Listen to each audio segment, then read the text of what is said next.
wanted to do a segment on this idea of single or unwed mothers creating hordes and hordes of criminals. And it's not strictly about crime, but like I said, I was really struck by how many times unwed mothers are brought up as a catalyst for the production of future criminals. Let's watch this Joe Biden clip where he talks about the way that single motherhood creates a scourge of street predators. There's a second thing that we all have agreed upon, and that is unless we do something about that cadre of young people, tens of thousands of them, born out of wedlock, without parents, without supervision, without any structure, without any conscience developing, because they literally, I yield myself 3 more minutes, because they literally have not been socialized. They literally have not had an opportunity. We should focus on them now, not out of a liberal instinct for love, brother, and humanity, although I think that's a good instinct, but for simple, pragmatic reasons. If we don't, they will, or a portion of them will, become the predators 15 years from now. And Madam President, we have predators on our streets.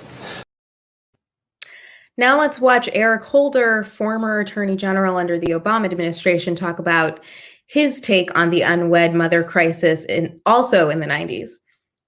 In Washington, D.C., we have a problem, and it's true nationwide as well, that our black community must be very honest with itself in ways that perhaps it has not been in the past. This is something that I've been harping on in the 15, 16 months or so that I've been U.S. Attorney, and gotten very honestly very mixed reviews or reactions from people. I think that too often in my community, in the black community, we have been too forgiving.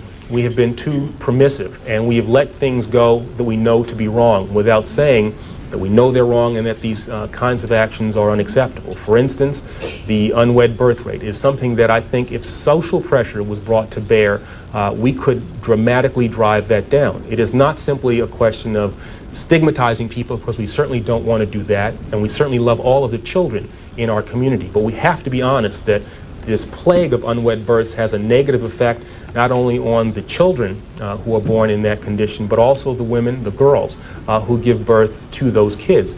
They don't have an opportunity to develop their skills and become productive members of society in ways that they otherwise might. So I think those are the kinds of things we have to be very honest with ourselves about, and have to be aggressive in trying to deal with. And I think also if you look at these social problems, you begin to understand that there really is a connection between these social problems and the violence problem that affects our city. And we really do have more a violence problem than a crime problem. And if you look at the statistics since 1980, the crime rate is actually down in every category except for homicide, aggravated assaults, and stolen cars. So this narrative is probably familiar to everyone in the US, and I don't need to belabor the point here, but to suffice it to say, you can see clips of this pretty much with every major Democrat and Republican agreeing that single mother households are creating the next generation of criminals. And the sad thing is, in the US, a lot of data bears this out. Children of single parents do have worse outcomes here, and in many cases, these children go on to be involved in criminal activity. It's not the case, however, that correlation necessarily equals causation here, but study after study shows that after controlling for all other factors, a high percentage of incarcerated minors grew up in single mother households. This doesn't mean these individual correlations create a hard and fast rule that every child of a single mother will be a criminal. Obviously, the issue is much more complex. And the reduction of this issue, the reduction of it to a political talking point, contains classism and racism, and was a useful dog whistle for politicians across the aisle. The interpretation has been around for decades and has been adopted by racial groups, by Democrats, Republicans alike, even some libertarians. Rather than looking at the systemic roots of even single parenthood, they'd rather scapegoat single mothers for the crime wave that we'll discuss later. But this is deliberately only half the story. the US has comparable, if not lower, rates of out of wedlock marriage than other OECD countries. And for all these other nations, single parenthood doesn't create nearly as disastrous a result. So we see here that the US ranks around the middle or average of unwed or births outside of marriage, whereas countries like Chile and Costa Rica are higher. And then you have Iceland, Mexico, and France in the top 5. But what we don't see is Iceland, for instance, having a scourge of super predators. Here's a quote from one beleaguered Icelander, herself a single mother of 3. Quote, "You have this horrible term in English, broken families," Brindis Asmundur says over coffee, which basically means just if you get divorced, then something's broken. But that's not the way it is in Iceland at all. We live in such a small and secure environment, and the women have so much freedom. So you can choose your life. Iceland, unlike the US, offers general parental leave benefits, as well as child benefits for all families, and a means-tested additional benefit for families with children who are low income. In fact, almost every OECD country has more generous child benefits than the US. As you can see from this graphic, the US is almost last, barely edging out Turkey for that spot, whereas every other country provides funds for families who are single earners or two-parent earners or single parents. And Iceland, along with dozens of other countries, has a social welfare model that lowers the stakes of many things that in the US can completely ruin a person's life. Turns out socialized medicine, expansive unemployment benefits, and municipal housing guarantees go a long way towards stopping the scourge of bastard street predators. It's not that we have single mothers in the US, it's how we treat single mothers in the US. It's the profound difficulty, precarity, and strife we subject them and all poor and working class people to. Economic freedom for adults, particularly for women, means safety for kids. The US has the highest rate of child deaths caused by neglect, maltreatment, or physical assault compared to other OECD countries, and ranks highest among every other country. Iceland, in the graph, has a disproportionately high rate of deaths, but that's only because there was one death of a child recorded in this time frame. And the population of children in that country is so small that the graph overrepresented the data. But in the US, the homicide rate of children was higher than in Mexico. The thing is, there is an issue with violence in the US. We stand out particularly in violence against children and the deaths of children at the hands of adults. But there is also the banal brutality of deprivation and insecurity that mark people's lives. When people like Eric Holder or Biden talk about looking at the source of the issues, they are well within the mainstream narrative of blaming single mothers and culture for these outcomes. But there have always been leftists, many of whom they openly criticized, that pointed out a different cause and a different solution. Let's watch a clip of Bernie responding to the Biden-Hatch crime bill. How do we talk about the very serious crime problem in America without mentioning that we have the highest rate of childhood poverty in the industrialized world by far, with 22% of our children in poverty and 5 million kids hungry today? Do you think maybe that might have some relationship to crime? How do we talk about crime when this Congress is prepared this year to spend 11 times more for the military than for education? When 21% of our kids drop out of high school, when a recent study told us that twice as many young workers now earn poverty wages as 10 years ago, when the gap between the rich and the poor is growing wider, and when the rate of poverty continues to grow. Do you think maybe that might have some relationship to crime? And now let's hear from Toni Morrison, who tackles the stigma of single motherhood, the notion of the nuclear family, and the issue of teen pregnancy in this heartwarmingly blunt excerpt from an interview with Time magazine. I'll read some clips. Quote, Time asks Morrison, this leads to the problem of the depressingly large number of single-parent households and the crisis in unwed teenage pregnancies. Do you see a way out of that set of worsening circumstances and statistics? To which Toni Morrison replies, well, neither of those things seems to me a debility. I don't think a female running a house is a problem, a broken family. It's perceived as one because of the notion that a head is a man. Two parents can't raise a child any more than one. You need a whole community, everybody, to raise a child. The notion that the head is the one who brings in the most money is a patriarchal notion. That a woman, and I have raised 2 children alone, is somehow lesser than a male head, or that I am incomplete without that male. This is not true. And that little nuclear family is a paradigm that just doesn't work. It doesn't work for white people or for Black people. Why are we hanging on to it? I don't know. It isolates people into little units. People need a larger unit. He goes on to ask her about teen pregnancies, saying that they deprive young women of the opportunity to pursue their dreams and goals, and that they're harmful for kids. Quote, you don't feel that these girls will never know whether they could have been teachers or whatever? To which Morrison responds, they can be teachers. They can be brain surgeons. We have to help them become brain surgeons. That's my job. I want to take them all in my arms and say, your baby is beautiful and so are you, and honey, you can do it. And when you go to be a brain surgeon, call me. I will take care of your baby. That's the attitude you have to have about human life. But we don't want to pay for that. I don't think anybody cares about unwed mothers unless they're Black or poor.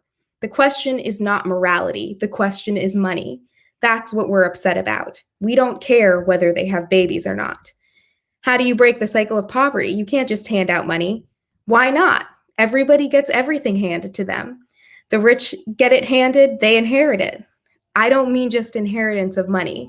I mean what people take for granted among the middle and upper classes, which is nepotism, the old boy network. That's the shared bounty of class. As we'll see later, you can just give people money. You can just hand out money. You can just give people resources. We've seen every other OECD nation do it, and it works. It prevents crime. It changes the stakes of single parenthood. It provides the basis for economic freedom. I've talked in the past about participating in a program for unwed Medicare recipients when I was pregnant. This was 6 years ago. Here comes one now.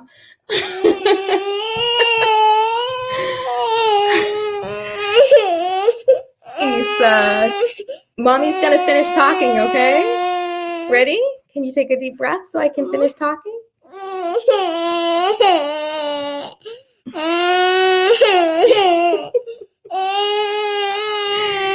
He actually really disagrees with the conceit that single mothers somehow create criminals. Is that right, Issa? Okay, Daddy's gonna help you get something, all right? I think that this actually was a perfect addition to the talk on motherhood. Everybody knows Ariella's daughter. We'll have to do that later. She's so extremely upset. Adorable. She hates most of the narrative about single mothers. Yeah. You can hear that in the background. That was the cause for all of the uproar. The true thing is she doesn't want me to work. She's got the right idea. I mean, what can I say? Yeah. So the goal of the program, and I've talked to Jen about this on a past episode, was to push me to getting married by spouting every awful statistic about women in my position and to shame me about cursing my child to a horrific fate. But the shame lies squarely on the shoulders of the country that so systematically punishes and traps the poor in these outcomes in such a way that it appears to be inevitable. We know how to help single mothers, and it's not through shame and it's not through pushing people towards marriage. We know how to prevent the next generation of predators. It starts with redistribution, housing, healthcare, jobs, economic freedom. We don't need to reinvent the wheel. We have the resources. We have countless examples from other nations. It's time to build the political apparatus to get us there. So speaking of political apparatus, I would be remiss if I did not say that I love the vintage Bernie clip, of course. The vintage Joe clip is pretty good too. Like, I have never seen him have so much energy as when he is condemning single motherhood, I guess. Yeah, that really gets his ire up. We're going to run a couple more of those clips when Donner joins us later, because you really start to see and unpack the logic of that crime bill. And he says, we had, sociologists and leftists saying, you've got to get to the root. And he's like, but we don't have time for that. Right. We need to do something else. We need to crack down now. I think it provides a lot of context. We got to do a show on the 90s. We do. Yeah, we do. We've already done the 2000s with the Bush era. We have to dial it back even more. No, it's true. Yeah. I also want to quickly add, I think the flip side to what you've just been talking about with the kind of penalization of single motherhood and just the complete lack of any kind of social supports for single motherhood in the US is that in the absence of any kind of social programs for parents, we have instead in the US these really like punitive and draconian child support bills and legislation, which of course penalize poor dads. Oftentimes, men who can't pay child support and then who fail to show up in court, then get sent to jail. I believe that there were, several high-profile instances over the last few years of, low-income Black men who, couldn't pay child support, didn't show up to court dates because they had to work or, for whatever reason, then got sent to jail, got out, got pulled over by the police, and then were killed. So you can really see how this entire system just sets people up, not just the kids, but, the parents too, to be put into these awful situations where they may be in violation of the law in some way, and then are basically punished for being poor. I think that's another way in which you can so clearly see the social causes of crime, when it comes to parents. And I also want to point out something that Matt Brunig it talks about quite frequently is that like the US doesn't help parents who are in two-parent households either, right? No. So, and that graph showed every other country is doing that. Every other country has some way of supporting the people who make it citizens, whether they have citizenship or not in many of these cases. Right. Like you have people who live around you and they have children and you need to provide a benefit for that. Right. Along with much better functioning healthcare, schools, and all of those things. Right. I think we had mentioned this when we had Kristen Godsey on, but Utah a few weeks ago passed a new bill where they are now requiring dads or biological fathers to contribute half of all prenatal care costs. And it's just the most, needle child support. Exactly. And it's just the craziest thing because it's like, this is what you get in the absence of like any kind of functioning healthcare system that would provide that coverage for prenatal care. No, instead we have to track down the dads to pay for half of it. Exactly. And, in the US, you have this system that shifts social welfare programs onto individuals. So sometimes you can access that through your job. Like if you take the amount of benefits that people get through employment and you add it to federal funding for benefits, we're comparable with other welfare states. But there's a gate, and the obvious gate there is employment. And then you create another gate, which may be child support, right, to get these child benefits. And so you're shifting the risk and the financial responsibility onto individuals or individual units as defined by law or as defined by tax code. And it's a disaster. It's a disaster. Before we bring a daughter on, I just want to quickly mention, I was reading about Utah's, prenatal or Utah's various child support legislation, and they just recently passed a new bill or whatever that will ban dads who don't pay child support from obtaining hunting and fishing licenses. And I just think it's like, that's a very like Western USA specific thing, but it's also just like, this is not a sustainable solution. I don't know. I feel like we both grew up in rural America. I can, we're like, I can relate to why they thought like, here's where we'll get them. Yeah.